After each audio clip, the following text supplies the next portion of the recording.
Hi everyone, I'm making a response to one of my videos, how to spot a liar.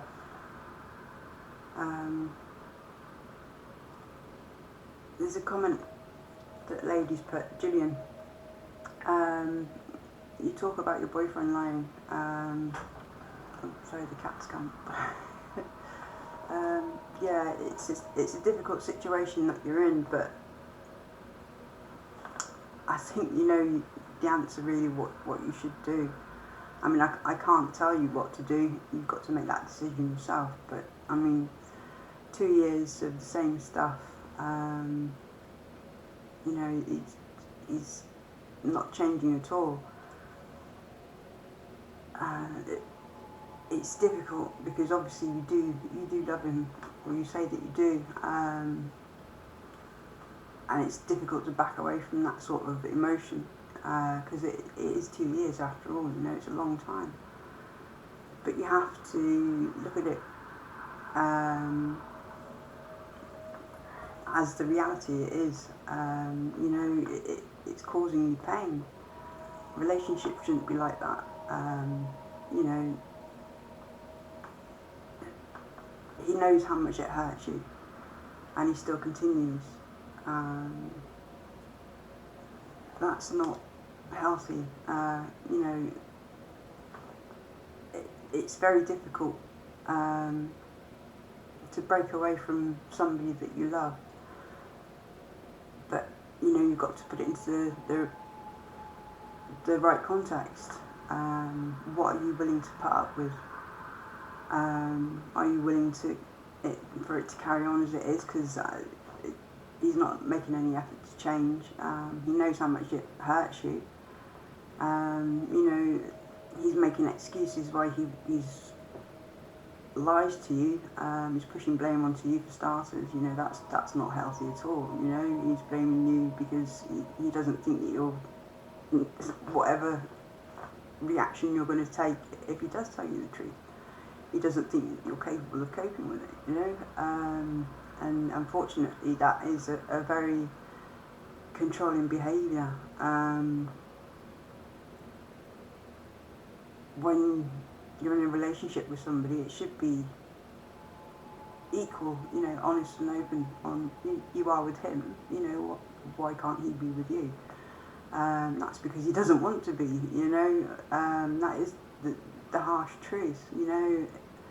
If he wanted to, you know, if it was a problem and he recognised the problem and he wanted to deal with it, you know, to help the relationship grow,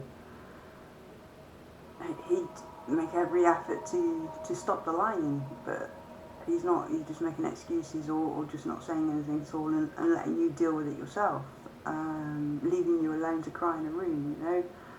That's not supportive at all. It's very toxic, and in my experience with what I've gone through in my life, you know, I've I married a compulsive liar. My mum's a compulsive liar.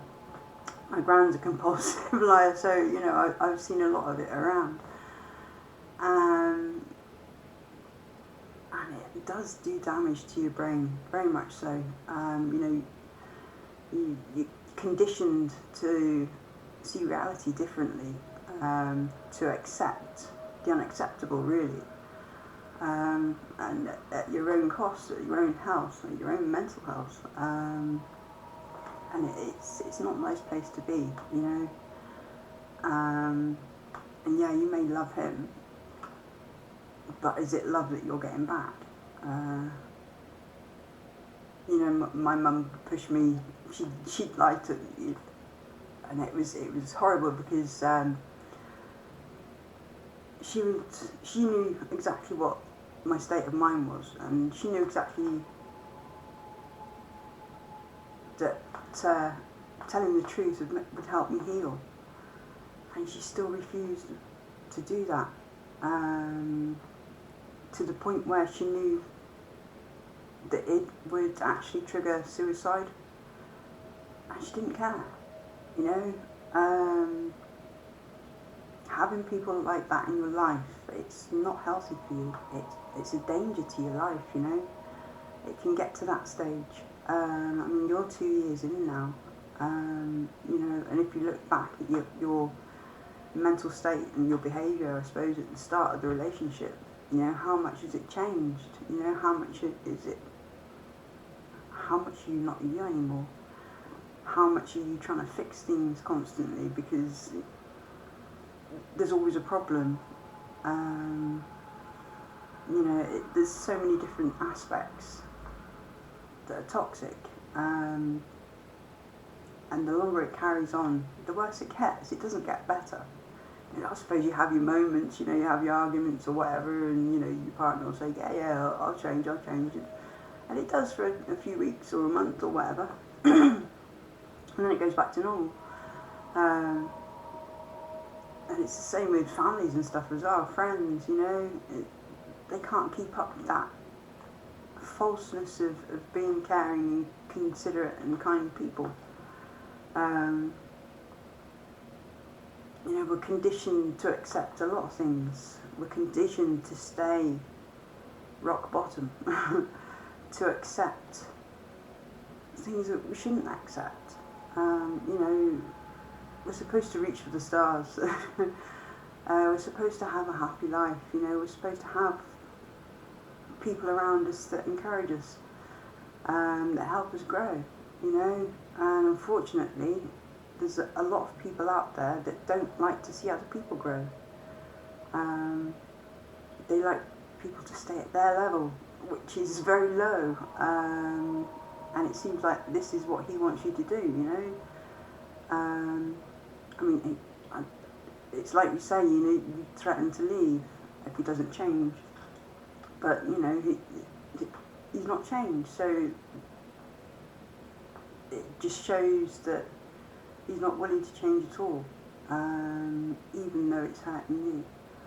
So, I mean, I can give you all the advice in the world, but deep down, you know exactly what you need to do. And it's actually taking that step away.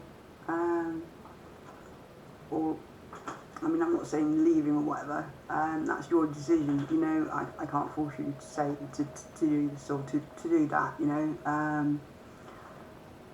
I'm just giving you my advice of what I would do. I would walk away. There's a little sort of trick that I sort of put into play, and you know, anybody in my life that's been toxic, I ask myself, you know, if I was to meet this person again, knowing everything that I know now, would I want to talk to them, or would I not talk to them and just carry walking on, or, you know, not go on that date, or, you know, cross the road and not speak to them, you know? Or, you know, same as my mum, you know, if I met her and she was a complete stranger but I knew everything about her, would I walk straight past her? Yeah, I'd walk straight past. And those sorts of people, if you get that answer that no, I wouldn't want to stop and say hello, or I wouldn't want to go on that date, don't you dare sit on that cat. She's trying, oh, what's she done? Oops, sorry. The cat just sat on the bloody keyboard again. She's a nightmare. So yeah, excuse me, my throat's all going all funny now. I lost where I am now. The cat's got me. What have you done, Mud? Excuse me. Yeah, so putting things into perspective. Would you walk past this person? Or would you stop and say hello? And if it is walk past, then really they shouldn't be in your life. And that goes for partners, friends, family, whatever, you know. If they're not that sort of person that you would like to interact with, if there was a stranger, then, you know, why should you interact with them in your daily life? Why should you encourage that?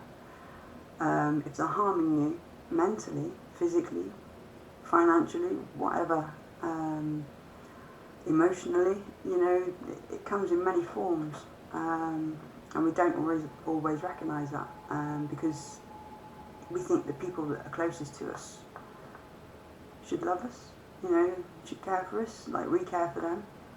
I mean, we reflect our own energy onto them, so we think that they're caring, loving and everything.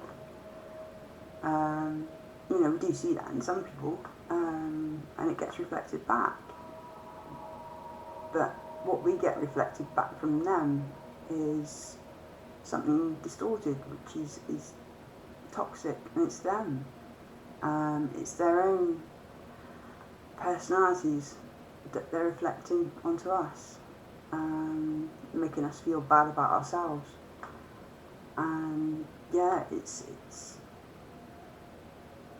we're led to believe that we are that bad, that we don't deserve any better, that we're not worth anything, you know, that we can't reach our goals, that, you know, going for better, we're not worthy of it, you know, we get told that on a daily basis. And it sinks in, it really sinks in. Oh, excuse me, my voice is really going funny. And you start believing it, and you start accepting less out of life, accepting that, all right, well, this is my life, this is what I'm stuck with. I've got no other choice, but you have. You've got all the choice in the world. It's your life.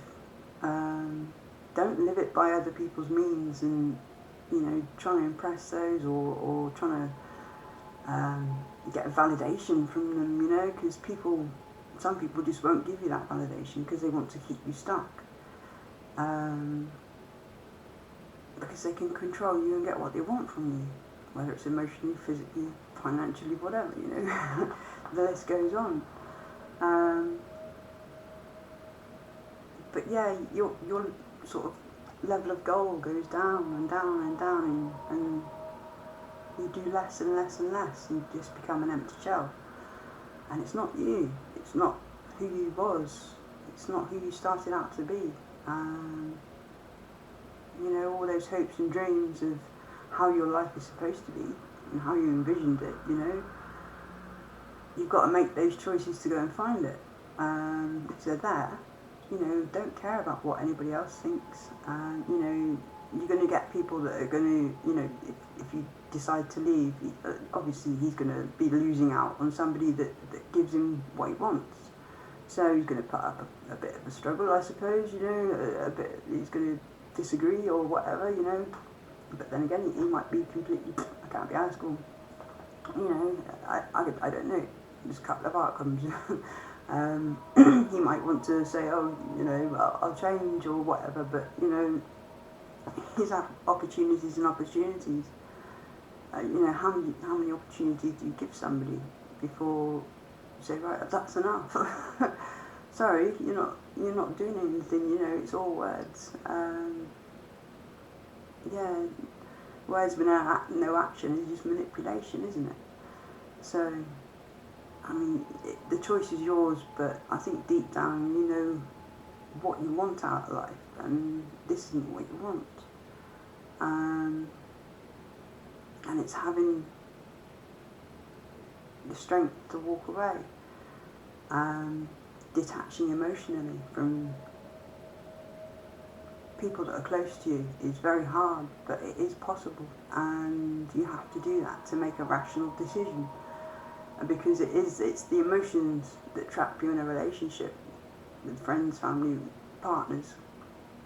You know, it's that bond, emotional bond, and also like those traditions of you have to do this, you have to do that, because they say so, like, you know, and we get conditioned to think a lot of things that we shouldn't do.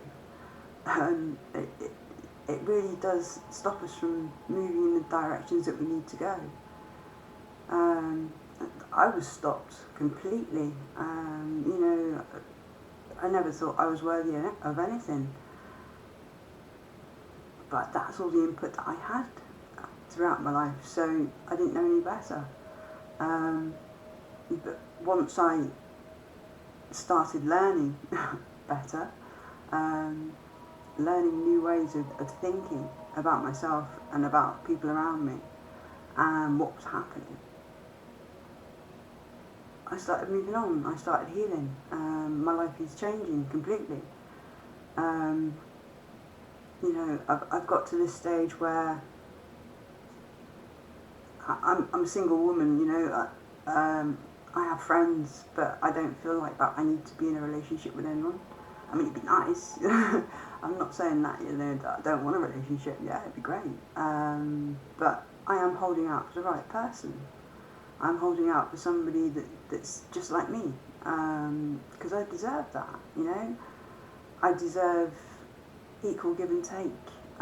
Emotionally, physically, mentally, you know, financially, everything, you know. Just, I deserve that. And I won't settle for anything less. And I have done in the past, very much so. You know, I've scraped the bottom of the barrel, I could say. Yeah. With the psychological side of people, definitely with the toxic people. But that's all I was taught how to accept.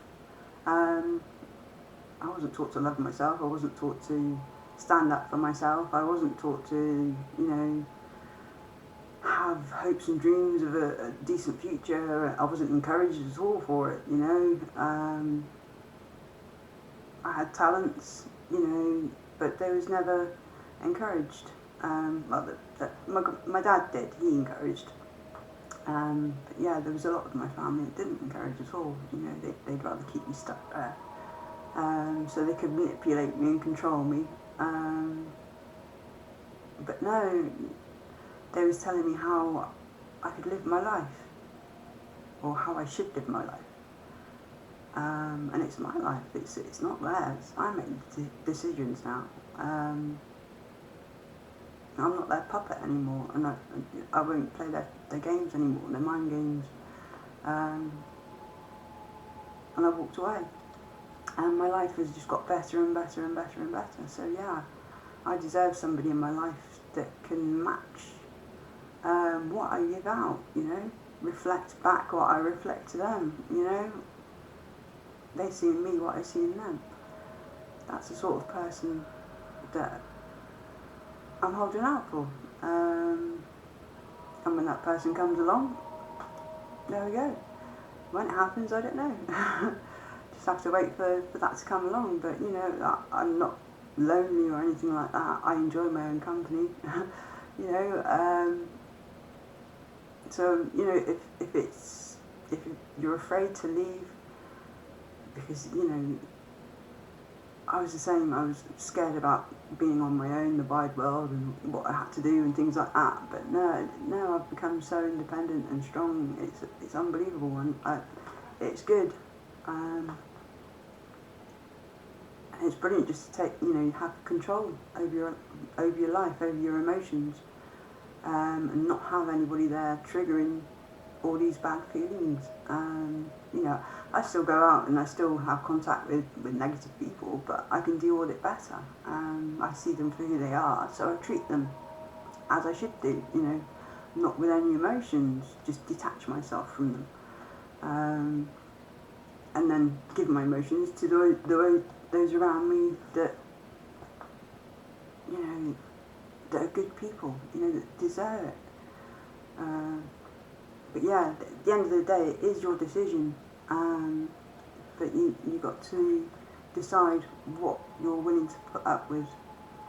And if you're not willing to put up with his behaviour, and he's not willing to change, then it's time to go, isn't it? You go and have a happy life instead of being trapped in a constant cycle of trauma. But yeah, I do hope you find the strength to deal with this as you need to. And I wish you a wonderful life.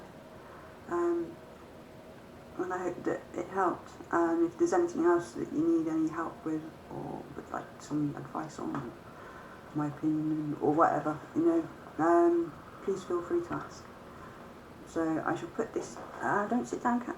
I shall put this in the video link in the comments of the other video, so you can find it easy. So Take care, love you. Love you lots. Bye bye.